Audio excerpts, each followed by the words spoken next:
শুভ সকাল। আজ 11ই সেপ্টেম্বর, বৃহস্পতিবার। জানিয়ে দেব গত 24 ঘন্টায় বেনাপোল বন্দর দিয়ে পার্শ্ববর্তী দেশ ভারতের সাথে আমদানি, রপ্তানি, বাণিজ্য এবং পাসপোর্টধারী যাতায়াতের তথ্য। এছাড়া থাকছে ভ্রমণ ও বাণিজ্য খাতে রাজস্ব আয় এবং দেশীয় বৈদেশিক মুদ্রা বিনিময় তথ্য। সাথে থাকুন। প্রথমে বাণিজ্য সংবাদ।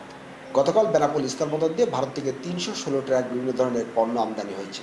এ সমস্ত আমদানি পণ্যের মধ্যে ছিল শিল্প কারখানার কাঁচামাল, তৈরি পোশাক, গার্মেন্ট, শিশুখাদ্য, কসমেটিক্স, মাছ, কেমিক্যাল সহ বিভিন্ন ধরনের পণ্য।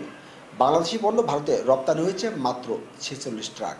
এ সময় বাণিজ্য খাতে সরকারের রাজস্ব আদায় হয়েছে প্রায় 15 কোটি টাকা। পাসপোর্টধারী যাতায়াত তথ্য। গতকাল বেনাপোল স্থলবন্দর ব্যবহার করে ভারত এবং বাংলাদেশের মধ্যে মোট 1654 জন দেশ বিদেশি পাসপোর্টধারী যাতায়াত করেছে। এ সমস্ত পাসপোর্টধারীদের মধ্যে বেনাপোল বন্দর ব্যবহার করে ভারতে গেছে 957 জন এবং ভারত থেকে ফিরেছে 697 জন। এ সময় ভ্রমণ খাতে সরকারের রাজস্ব আদায় হয়েছে প্রায় 13 লাখ টাকা। দেশি এবং বৈদেশিক মুদ্রা ক্রয় বিক্রয় তথ্য। স্থানীয় মানি চেঞ্জারগুলোর তথ্যের মতে আজ বাংলাদেশি 100 টাকার বিনিময়ে ভারতীয় রুপি পাওয়া গেছে 73 টাকা 20 পয়সা। অপরদিকে ভারতীয় 100 টাকার বিনিময়ে বাংলাদেশি টাকা মিলেছে 136 টাকা। প্রতি ইউএস ডলারের ক্রয় মূল্য ছিল 124 টাকা এবং বিক্রয় মূল্য 125 টাকা।